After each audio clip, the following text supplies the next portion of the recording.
I'm Sue Whittington. I'm really thrilled to be here today. The energy is so wonderful, and seeing all of you interact with the authors is fabulous, but hearing what the authors have to say about interacting with you all is even better. The Library Foundation of Martin County hosts the Kiplinger Literacy Award Luncheon every year. It's a premier event highlighting the power of reading and the entrepreneurial and philanthropic achievements of some of the most successful literary advocates in our area. This year, former Foundation Board Chair and well-known community philanthropist Noreen Fisher was honored, and believe me, that was well-deserved. I wanted to have Noreen stand up today and be recognized, but I think you'll find this interesting. She had already committed to a year-long volunteer gig at the Moorgate Library in Port Salerno, working with specific children. So she's out volunteering at the library right now instead of being here. So let's give her a round of applause. I told her she had to watch the video afterwards. Our next panel is Love, Friendship, and Ever Afters, moderated by Lina Weiksnar. Linda is an attorney, shareholder, and head of the Marital and Family Law Department at Crary Buchanan. Some fun facts about Linda. She's a fellow Rotarian, a graduate of Duke University and Georgetown Law School, a former Olympic torch carrier, and a founding member of Impact 100 Martin. Linda was honored as the Seroptimist International Woman of Distinction in Business in the year 2020. She loves to read and learn, and she's a masterful storyteller. So this next panel is going to be very interesting. Buckle up and welcome Linda to the stage with her authors, Ashley Poston, Elinor Lipman, and Jean Meltzer.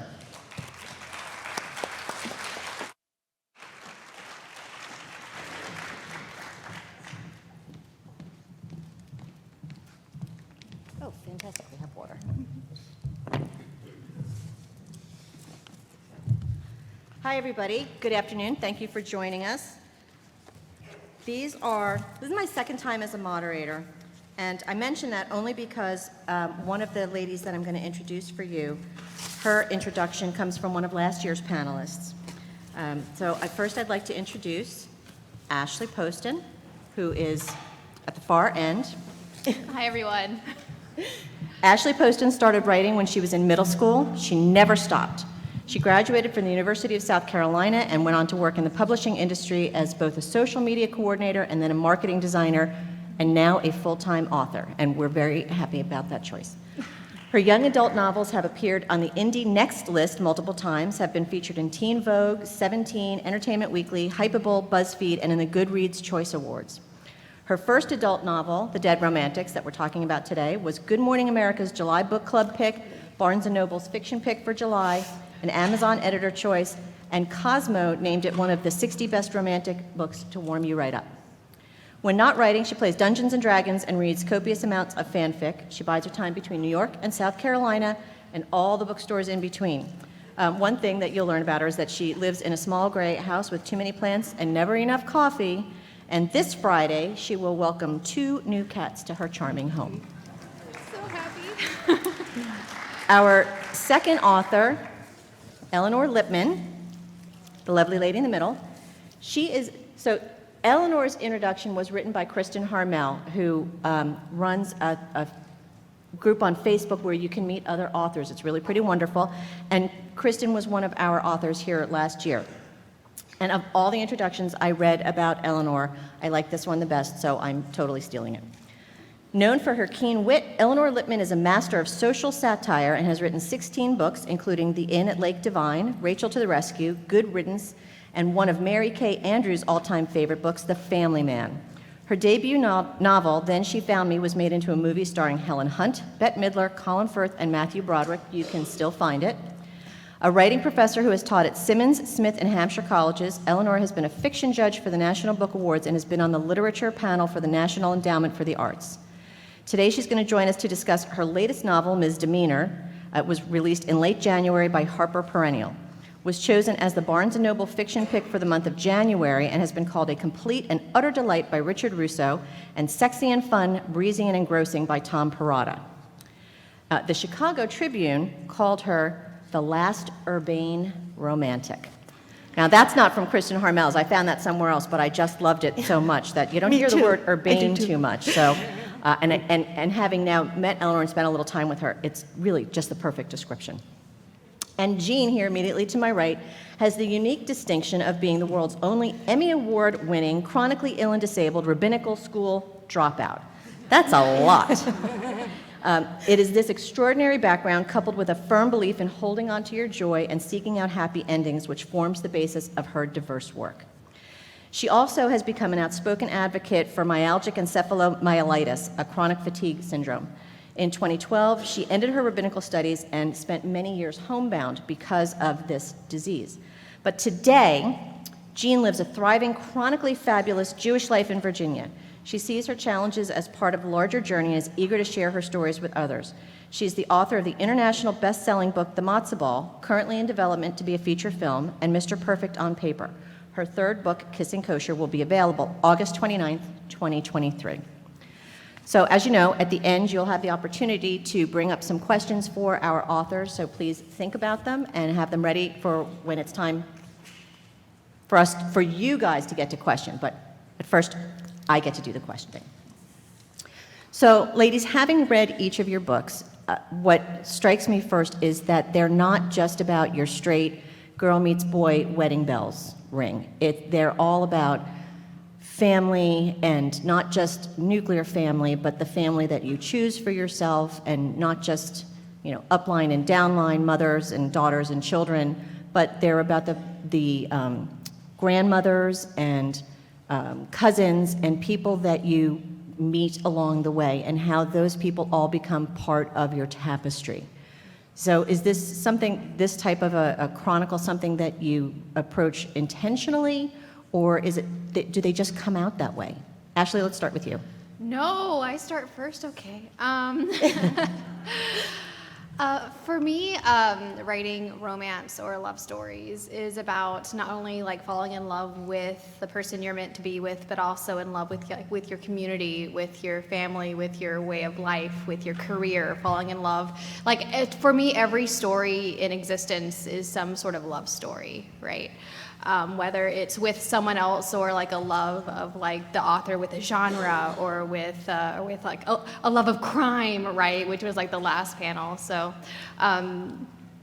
yeah, for me, when I go in writing a romance, I look at the relationships, and every relationship I view as a different kind of romance.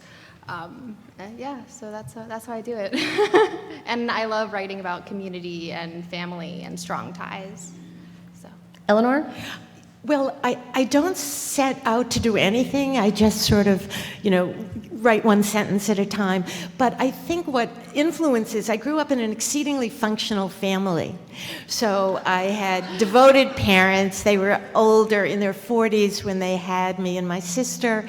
So I think that comes in. And I think, I often write first-person narrator. And I think that I try not to do this, but I think I can say sort of about a particular character, maybe c'est moi. And so I am, I feel that I want to satisfy the reader. I'm not going to drown anyone's children in my books. So I would think you drown them with love. Yeah. So I feel that I am, and also there's, the great example of William Shakespeare. We're all, because I don't write romance, but it's considered romantic comedy, and that there's the great tradition of William Shakespeare. His comedies all end with a wedding, so nothing wrong with that. And Jean, how do you approach it? So we have a saying in the Jewish world, maybe this is in the outside the Jewish world too, which is, yeah, sure. When you marry a Jewish girl, you marry their family. And I think that speaks very much to sort of Jewish culture and our world. Our love stories, it's not just marrying each other, it's marrying the family, it's lador vador from generation to generation. And you can't really write, in my mind, a Jewish romance from a Jewish worldview without including the Jewish community. So now, Ashley, you don't have to go first this time, so you get a breather. Each of you has been described as quirky. How do you feel about that? Not you personally, sorry. Each of your books has been... I'm glad you clarified that. Sorry. And really not just the books that we're talking about today, but sort of the greater picture, including your back catalogs, the word quirky comes up a lot. And so, Ashley, what I hear about you is voicey and quirky, and Elinor, what I hear about you is the dialogue is so natural and it's quirky. And Jean, we hear about you that it's funny and it's true to life and it's quirky. So, but I don't think any of you started out saying, "Oh, I'm going to write a quirky book." So when you see this, how do you feel about that? I love quirky. I think quirky is another word for original. I think that it is saying that maybe slightly unexpected, and so I like it very much. I think quirky is also a stand-in for comedic. Because people don't want to be like, oh, this is like comedy. Oh, it's quirky, because quirky is lighthearted and fun. But I think they're synonymous to each other. I like that. Thank you. And I think for me, maybe you guys feel this way too, I feel like in my books, because of the intersectionality of identity with invisible disability and Judaism, sometimes because it's so unique, it feels quirky to people. But how we make it feel less unique is we just keep putting more of those types of stories out there. So we put stories with chronic illness out there. We put stories with mental health issues out there. We put Jewish stories out there.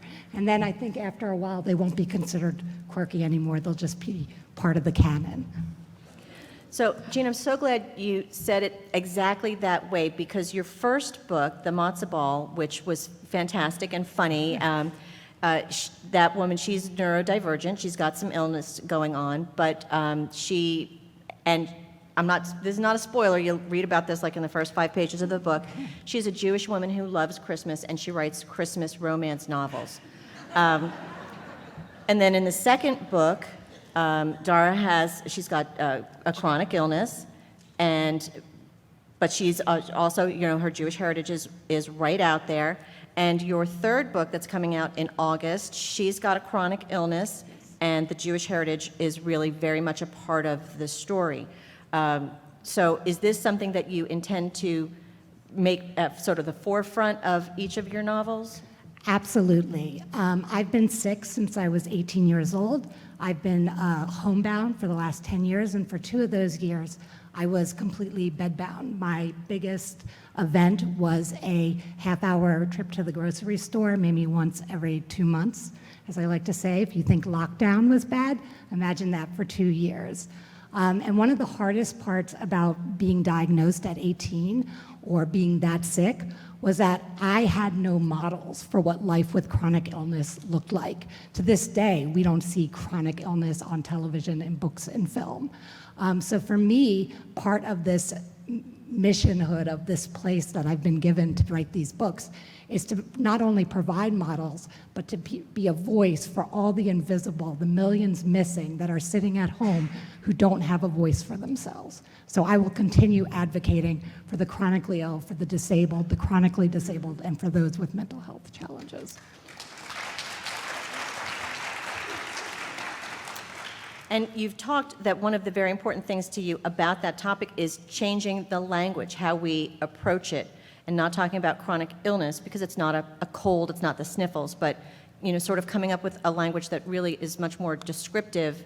And I think your books work on that as well. And really, they're not normalizing illness, but they're making it sort of part of everyday life. And that's the reality. What I tell people all the time is, when I talk about my day with chronic illness, I'm not being depressing. That is just my day. And so for these characters, I think it's really important to understand that it's not on a binary of health versus sickness. People with chronic illness, we learn to adapt to functioning at 30, 50, 70%. We don't get better, we don't get cured because we show up to something. We have just adapted to the model of living with an illness. But that means we can still do amazing things. I am married, I have books, I won an Emmy, I lived in Israel for 2 years. My life has been fuller in many ways because chronic illness taught me that my mortality young. And so for all the bad that chronic illness brings, it can bring a tremendous amount of good. So that also I want to put out there as a message of hope, that you can still have your happy ending even if you're sick. And we're going to circle back around to this a little bit more, but Ashley, I wanted to ask you, you also sometimes have neurodivergent characters in your novels. Yes, and I do. of course, in the current one, she, again, not a spoiler, she speaks and sees ghosts. So I wouldn't call that neurodivergent. But I do personally have an anxiety disorder, and I have chronic pain as well. A lot of my contemporaries do. A lot of authors do. It's kind of one reason why we all decided to be authors, is because it's stationary for a lot of what we do. And I think it's important to put that into my novels. I don't ever actually call out, my name is Florence Day and I have an anxiety disorder. It's never that prominent. It's more like, because I write first-person narratives, it's in how she talks and how she feels and how some of her paragraphs kind of spin out a little bit, kind of like how when you have an anxiety disorder, you sometimes do what we call turtling, which is you just spiral down out of control, and it's really hard to get out of that spiral. And I do put that into most of my narratives because I don't know how not to write without anxiety, because it is crippling sometimes, and it takes a lot to get up and to sit in front of a lot of people and to talk about my experiences. So, Elinor, you have not written about anxiety disorders or anything like that, but you have written essays for Modern Love for the New York Times, specifically one that you wrote about your late husband and his life towards the end, and you wrote another one about sort of finding love again after, and the way you sort of describe moving through, and you've written essays there, you've got books of essays, not just the book we're talking about today, that talk about sort of moving through the grief process and how your son adjusted to you, meeting somebody new in life, and how does that, having gone through being widowed fairly young and then adjusting to life after that, how does that impact your writing? Well, I found out when my husband, and I always mention this in public, he died of frontotemporal dementia, because there's always someone in the audience who knows someone who has that or might be dealing with it. But what I found that I was a great compartmentalizer, that I could just go to my office. I was working on a novel at the time, and that I was able to compartmentalize. I generally put the sad emotional things, those go into essays, and I feel a duty in the novel to just satisfy the reader and amuse the reader. And I don't try to be funny. I found that my just point of view, that I think I'm observing something sort of seriously, other people might actually find funny. So that's a very gratifying thing. But no, I can't really say anything very deep about that it's just, I put that into the essays. So I see, and truly found a lot of information about each of the three of you on social media. So I know that, and we've probably all seen that over the last 20 years, everything's changed due to social media, and certainly publishing is no different. So with each of you being on various platforms, which do you like the least? Which would you be okay if it blipped out of existence tomorrow? And which do you like the best, and why? Jean, let's start with you. Wow, interesting question. So I'm not a huge fan of TikTok, just because as a Jewish, very out loud Jewish woman, there's a lot of anti-Semitism on there, and I've been the target of anti-Semitism on there. But I am not on TikTok, so they find my husband. So I'm not a huge fan of TikTok. I wish Instagram gave me more words because I'm an author. But so I guess Facebook, I have a wonderful Facebook community, and every Shabbos I try to do a Shabbat post, and everybody sort of says Shabbat Shalom to each other and talks to each other, so we kind of have a little Facebook family there. So Facebook's my favorite, and I'd stay off TikTok. Or TikTok and Twitter, sorry, Twitter. Elinor? Well, I wish they didn't exist, because as an author, they make you, your publicist makes you do it. And it's funny you should say you would like more words, because I don't like the long Instagram messages, and I usually begin mine with, it says, like self-promotion alert that my new book is coming out, with a picture of it. And TikTok I don't do, though my character, I put her on TikTok in Ms. Demeanor, and of course I had to check with some young man who knew about TikTok. And Facebook, I do it out of obligation, but I don't want to read about, I'm at an age that people are writing about their colonoscopies and their polyps, and and I'm just not, it makes me cringe, and I wish that none of them existed. But I think I would say I like Instagram the best, because it's my briefest, and I'm not allowed to post pictures of my 2 grandsons, which I would really, they're 2 and 4, I would like to do that. So I would be happy if they disappeared, go back to the old days. Yeah. Well, that is a hard act to follow, and I will tell you, if you liked Elinor's performance here today, you will see it again in Ms. Demeanor and several of her other books, because the dialogue is very similar. It's very natural, and I know Elinor doesn't intend to be funny, she says that, but it really is. The dialogue is hilarious. How can I but follow up a unintentionally so. colonoscopy? How can I do that? You put me in a terrible position. Why didn't I go first? Regrets, they're happening. So I have I think social media is very nuanced, and I think it really all depends on how you best fit in your community, and what you want out of a social platform. I personally don't do Facebook. I'm on Instagram the most, but that's only because that's where I have the most followers, and that's where my reach is the biggest. Twitter is, going the way of Elon Musk, so that's going to be doing something. And TikTok, I think from an author's perspective, especially a traditionally published author, TikTok's not really all that great for an author platform. It's definitely a reader platform, and it should stay a reader platform. I think there are some spaces that authors really just shouldn't mess with, and shouldn't insert themselves into conversations where readers are talking to each other about your novel. And I think the same way about Goodreads and Amazon. So yeah, that's my take. So, talking about Goodreads and Amazon, do you read your reviews? No. No. Only the 5-star ones. When I need a lift, a pick-me-up.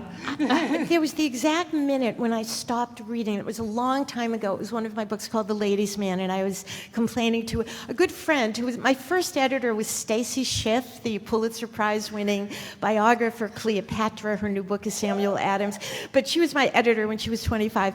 And I remember saying to her that I read this not very nice review on Amazon of The Ladies' Man. She said, "You know what that's like?" And this was way back when Hillary Clinton was just the senator in New York. And she said, I was walking by, and there was a parade, and whatever the holiday was, and someone just held up a sign that said, "Go home, Hillary." So so that was all I needed. That was sort of, just the bad vibe of that. So I don't read them. Who needs that? It was a parade that Hillary Clinton wasn't even at? No, she was in it, but she was, a new senator, not nice. It isn't nice for anybody. Well, maybe nowadays I could think of someone. Yeah. Well, I like that you read the 5-star reviews. That's I'm honest. only 5-star reviews, folks, if you want to. If you want to, I want anybody to read contact me. read your reviews. Like reviews will come to you no matter what, even like trade reviews. I remember getting this blistering trade review from Kirkus back when it was like my first book ever. Well, no, my second book, Heart of Iron. It was a YA duology, and the reviewer clearly did not like sci-fi and had a bone to pick with publishing. And the reviewer said, "This book is angst-ridden backstory in deeply regrettable prose." And I have that crocheted.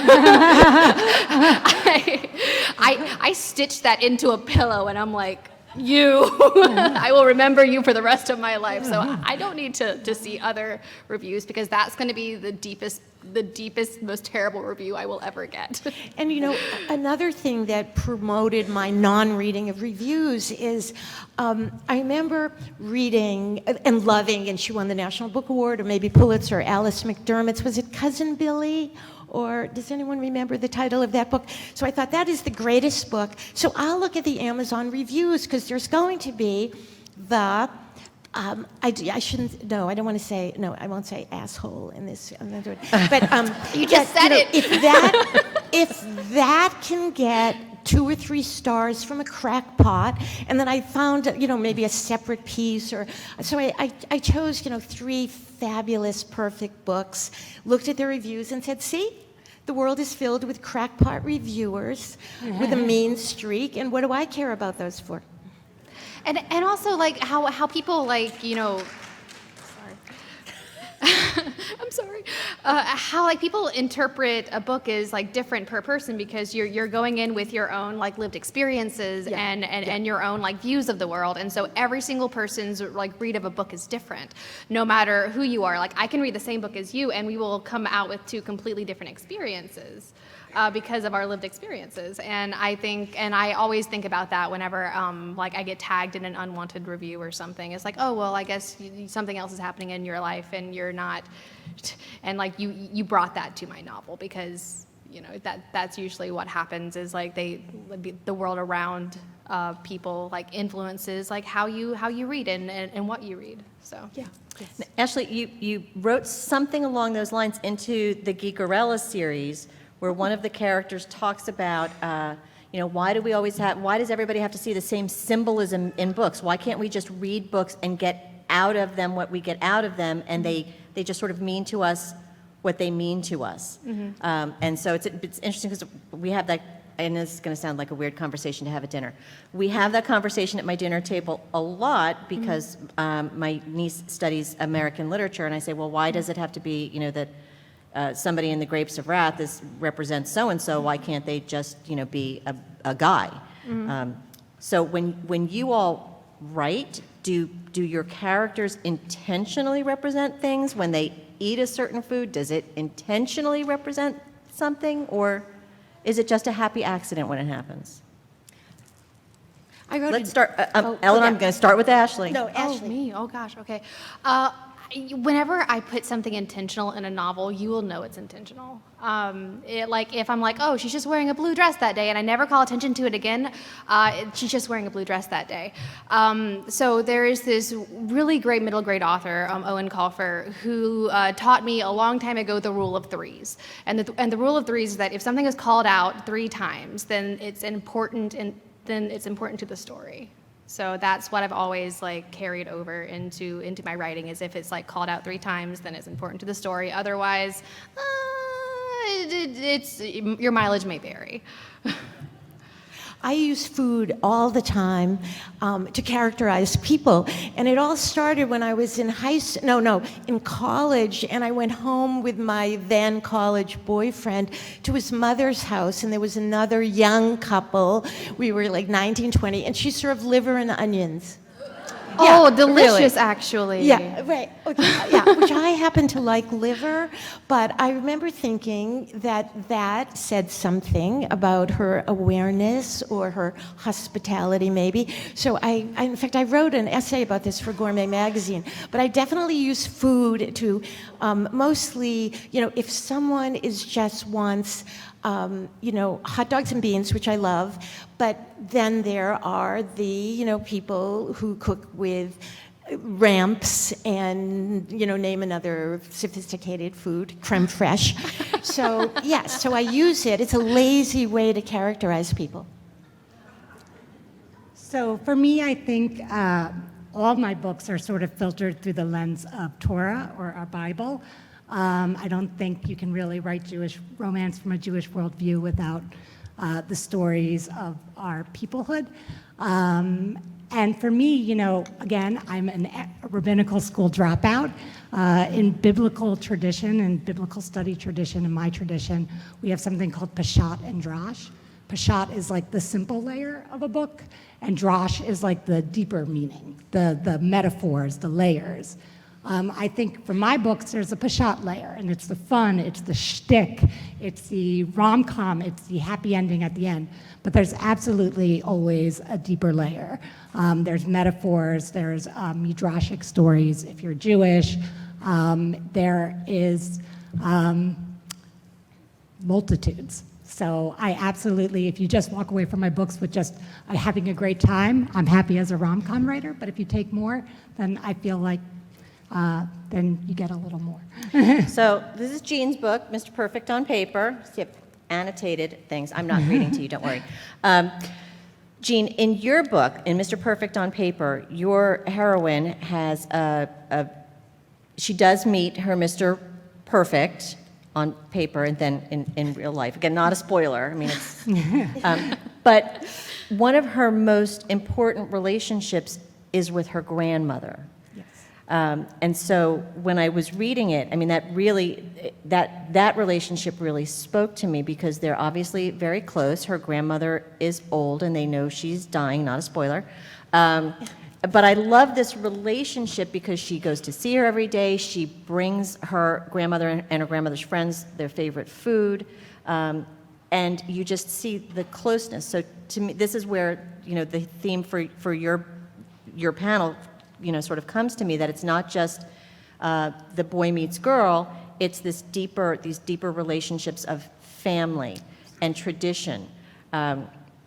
How much of you is in Mr. Perfect on Paper? So quite a bit. So Mr. Perfect on Paper is an interfaith romance. I was a rabbinical student in my first year, went on a cruise, deeply committed to my faith. When plot twist, I fell in love with a non-Jewish man. And so I wanted to sort of reflect that in this story of what happens when you love your faith, but you love someone outside of your faith. And in terms of the relationship with Bubby, that is our Yiddish word for grandmother, and the Hollaback girls, the way my family was, I'm a third-generation American. I am the product of pogroms, so my family came over to escape pogroms. So I don't have like tons of cousins and all this stuff, but I had, growing up, a group of very fiery octogenarian grandmothers and their sisters. And to this day, if you go on a cruise out of Miami, you may meet a woman with that book or the matzo ball in their hands pushing it on you. And that will be one of my relatives. And so that is absolutely the inspiration of like being surrounded by these strong, fiery, older women. I mean, for me, they really shaped who I became. So I love putting that into my stories. And Elinor, I want to ask you, first, of course, I love the title, being a lawyer. The title is what caught my eye even before I knew you were going to be one of the authors on my panel. And so your heroine is, she's a lawyer, she gets herself in a little trouble, and she is on home confinement. So I know you are not a lawyer and you are not on home confinement, but what of you has made it into this book?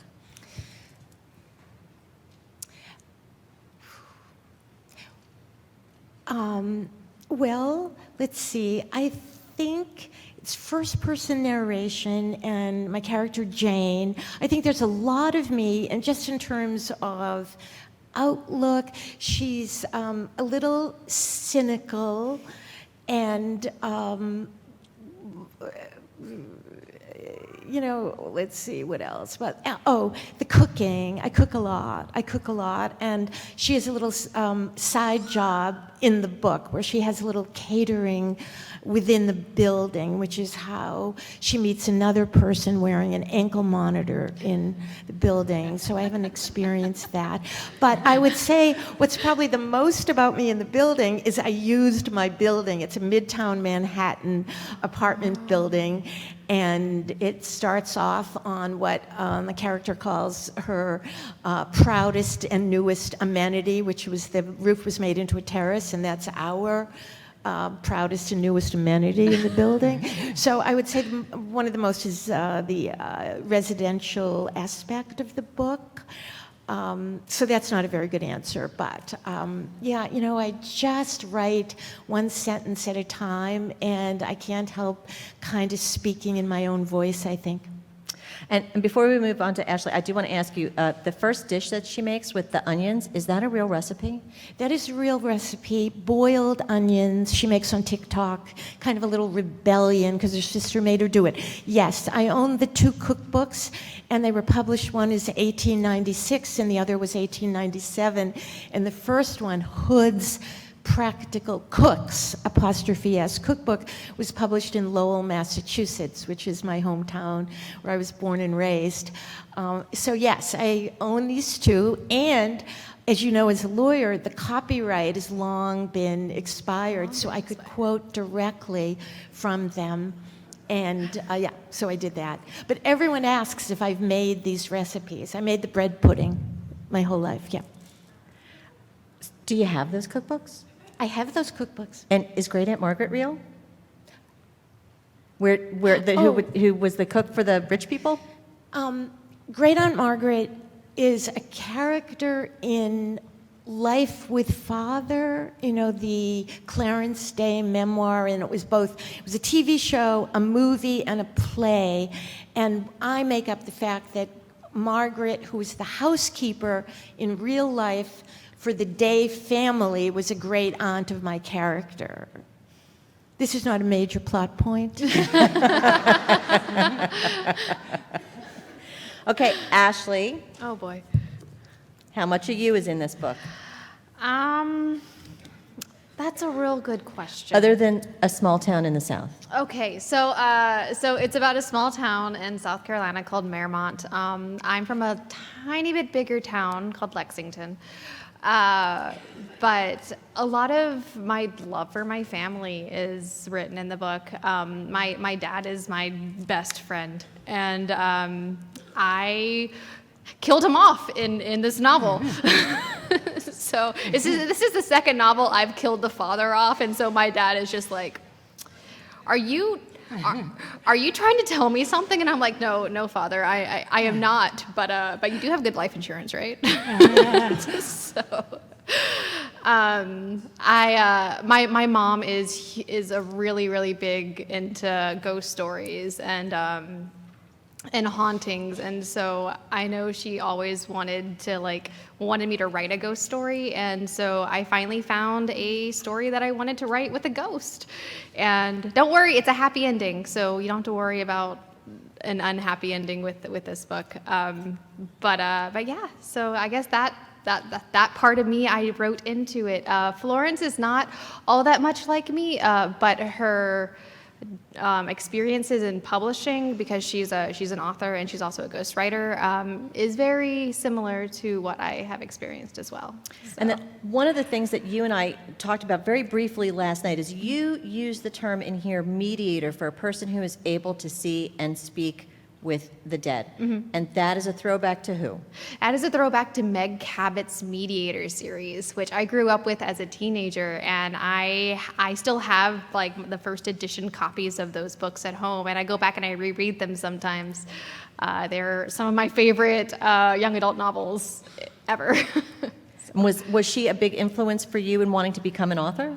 Actually, no. Diana Wynne Jones was my biggest influence. I love Diana Wynne Jones. I think that she was a scholar of her time.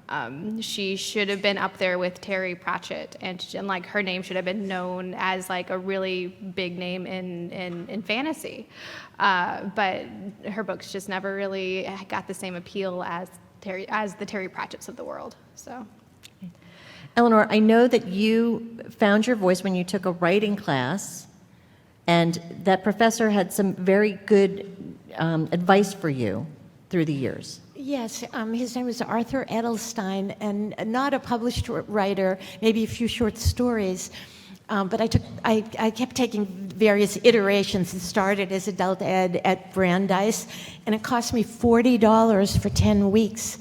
So even though I almost chickened out the first night, I paid for it, and I had put in $40, so I went. And no, one of them, I'd say two best pieces of advice from Art. One of them was, prepare to write badly. So if you don't have an idea in your head or you don't feel inspired, write some words down, because maybe that'll lead to another sentence, and maybe the fifth paragraph will get you started. And another wonderful piece of advice from him was, sometimes the best form of revision is to start something new.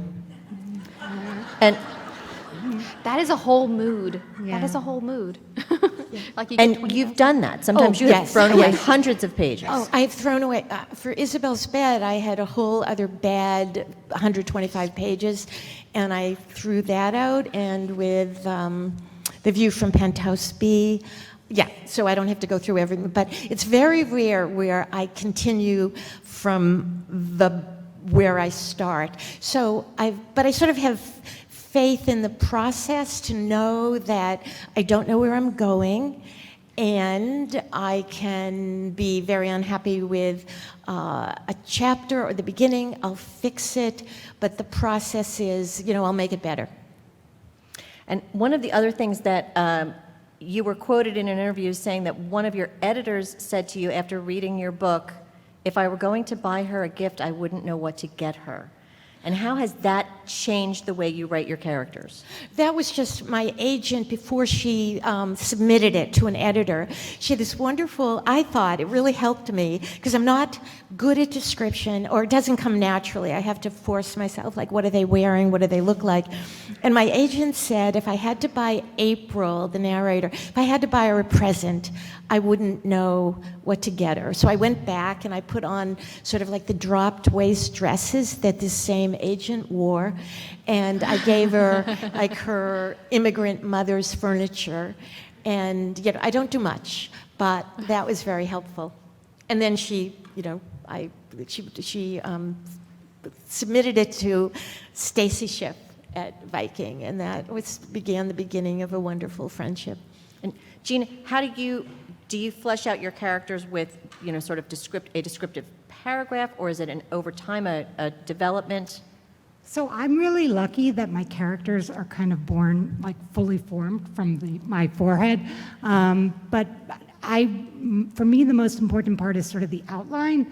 But I really do kind of have an idea of who my primary characters are when I start to sit down. So I'm maybe rare or very lucky that I sort of know who they are and I follow them on this journey. Okay. And Ashley, how do your folks come into being? Through a lot of drafts. I write a lot of different drafts of the exact same book over and over and over again. And that's how my characters kind of come into being. Like at first they're like this one name, and no, they do this next, and no, they're this. I'm like a dog chasing a squirrel, and I never catch the squirrel. And finally I settle on something that like feels good. And that's when I know that I have a draft that I can work with. And so then I go back and I flesh out the characters. But yeah, it's definitely always a moving target for me, because as I write, I find out who the characters are. I find out what they like to eat, like who they love. And that's a really important process to me. But that also means the first draft is just complete trash. Just toss it. You do catch the squirrel. I do, thank you, but like tenderly, I tenderly catch it, and then I set it free again.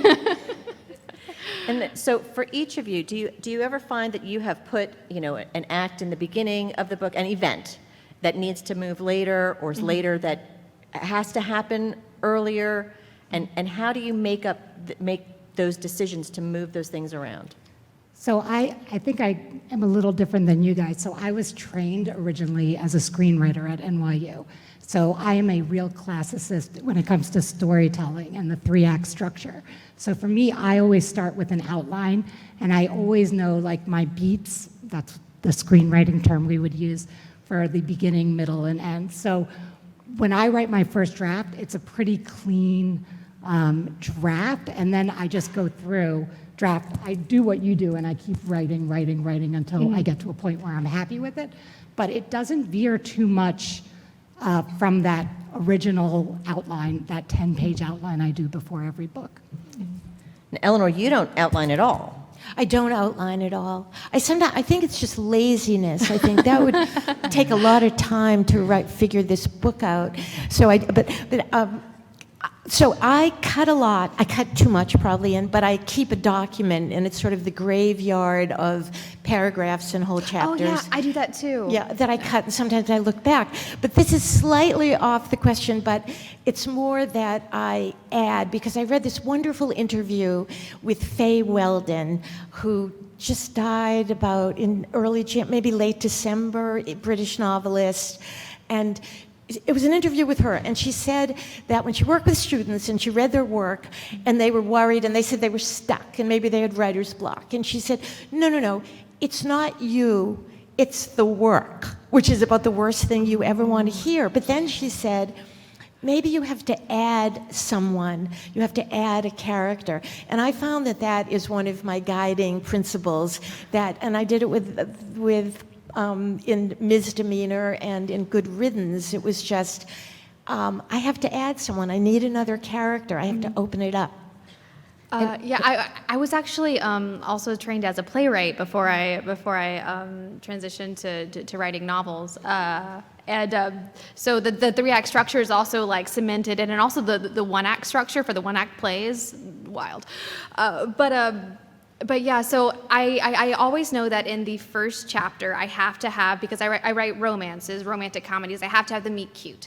And the meet cute is where the two love interests meet each other for the first time, and it has to be big, and it has to be memorable, and it has to be like something that also I call back to in the final chapters when like we're all saying goodbye to the characters. So I try to make like circular narratives in that way, so that I can like start off a story almost exactly how I end it, and mirror like a character growth and character arcs, and that's how I like to like clean everything up and make a story. So we're in the Q&A period.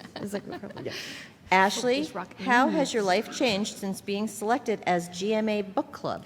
That's a good question. And how did you find out? Oh, okay. So I was actually on the way to a bookstore, a used bookstore, because I go once a week to try and like collect the series that I'm collecting at the moment. And I was in the parking lot of the used bookstore, and my editor and agent both called me at the exact same time, and I was like, oh no, this is something bad. This can't be good, because usually when they both call you, it's not a good thing. And so I was like, hello? And they're like, are you sitting down? And I'm like, yeah, I just parked. What is it?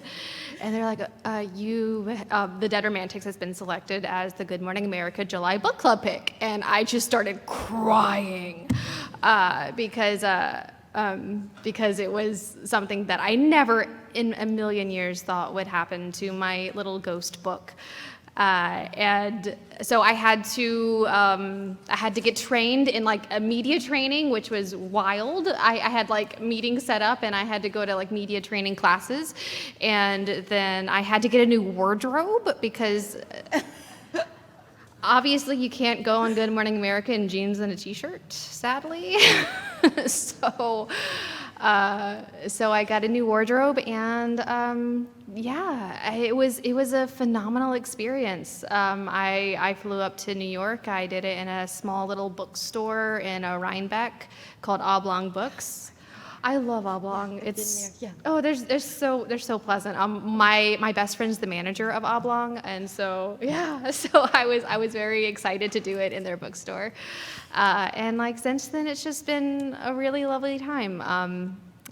So that's it. Jean, somebody was listening.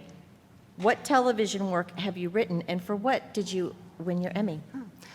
So I won my Emmy for Outstanding Children's Series for the show Assignment Discovery, which was on the Discovery Channel, and for a while it was North America's largest distributor of educational programming.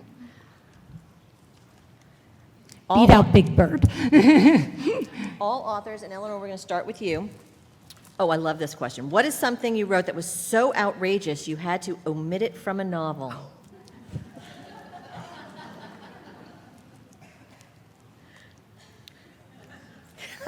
Stumper. So wrote it and then cut it out. Because it was outrageous.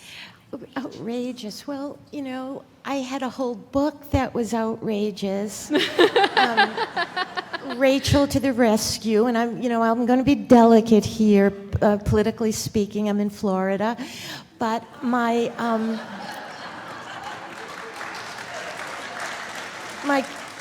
character had a job that people thought I invented, where she taped together all of the documents, emails, any paper that Donald Trump ripped up. And in fact, this is a real job. It's the White House Office of Records Management. And so my character gets fired from that job and then onward and gets other jobs. But as it was being distributed, and I'd never had a book turned down, so I just thought, this is going to be a big book. They're probably going to be all fighting over this one. But the publishers said they were worried about, by the time it came out, there would be Trump fatigue. So it got published in England first on American Election Day, and then Houghton Mifflin, my publishers, stepped up. Okay, so I would say that's kind of my flirtation with outrageousness. Ashley? Oh boy, are there any kids in here? Yeah. So I write romances, and so one of the nickname for the Dead Romantics was Ghost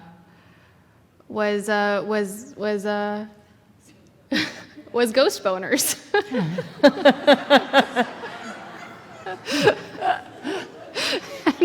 So the publishers obviously changed the name. Obviously changed the name. So yeah, like for a very long time, it was referred to by that name, and then my agent, before we like submitted it to editors, my agent was like, "So do you have an actual name for this book?" And I was like, "No, we're going out with that." She's like, "No, we're not, Ashley." And I was like, "You're right. No, we're not." So I put my undergraduate degree to good use. I was an English major, and I did a lot of studies with Romanticism. So I called it the Dead Romantics, and there's a lot of like callbacks to Romantic poets. And yeah, so it's not called that anymore, but now it's called Dead Romantics. So there we go. All right, Jean, outrageous. I mean, I kind of feel like Elinor, that my books are slightly outrageous in terms of like the comedy and the antics that happen. But I guess I'm more innocent than you two, because for me, I have to write for a broad audience and also a Jewish audience. So there's different sensibilities there, and so. I mean, for myself, at night with a martini, I might write a scene, but it doesn't make it into the book, you know what I mean? Mm-hmm. And that's because I have to write for different audiences. So maybe I'm innocent, or maybe I'm just hiding that side of myself. I don't know. I'll leave it to you guys to figure out. Okay, so I know the answer to the next one for two of you, but Elinor, you are the dark horse in this one. Can you comment on your next book or project? So Ashley's got a book coming out, and Jean's got a book coming out. So Ashley, and then Elinor, you get to follow up. Yeah, I'm working on the next one. I think I have about 80 pages until I, cut most of them. So, yes, so my narrator has an estate sale business. So that's kind of it, and I've never done this. I crowdsourced, not the name of the book, but the name of the estate sale business, and I was amazed, so I shouldn't, insult Facebook. I was amazed at how many people immediately, like it was all they thought about. They came up with the names of it. So I end up, so far I think it's the name of the business is Finders Keepers, but somebody also suggested you can't take it with you, which I love. But anyway, yes, so that can be a competitor. Golden Oldies is a competitor. So that's it. And yeah. Ashley? I have 3 books out this year, actually. No, I did not sleep last year. That did not happen. My next adult rom-com is coming out on June 27th. It's called The 7-Year Slip. It is about 2 people who meet in an apartment that's slightly magical because they are 7 years apart. So it's a time travel romance. And it's like the Lake House kind of, but it has a happy ending, I promise.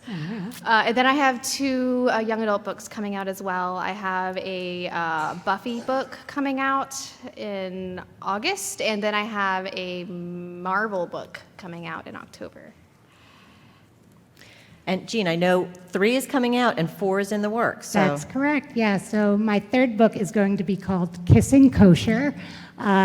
It's kind of a throwback to my first book, The Matzo Ball, in that it's about the heir to a baked good empire. He goes undercover at a small family bakery in Brooklyn in order to steal their recipe for their world-famous recipe for pumpkin spice babka. And of course, while there, he meets the granddaughter of the small-town bakery, Avital Cohen, a woman who is suffering from sexual dysfunction due to chronic pelvic pain.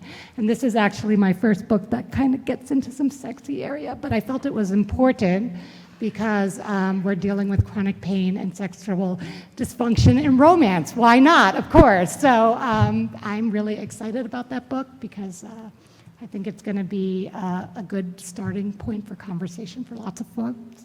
And it has a happy ending, and it's super funny. So, And did one of them go to Camp Ahava?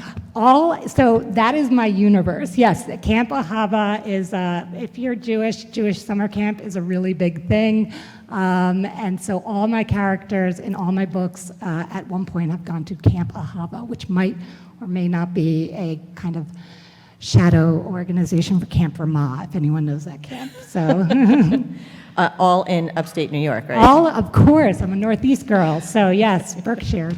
And book 4, does it have a working title? So I cannot really talk about book 4 yet. All right, but, well, mum's the word. Mum's the word. Contractual obligations. So totally contracted, but until like the actual title is out there and the topic, and actually because sort of everything I do is sort of a challenge to myself and sort of like I don't want to say first, but like trying to do something different. I don't like to talk about it until it's like I'm sure you know this. Same way. I have Yeah, 'cause I get I have 2 nervous. more rom-coms also Yes. contracted. So you get nervous. You don't want so. Yeah, exactly.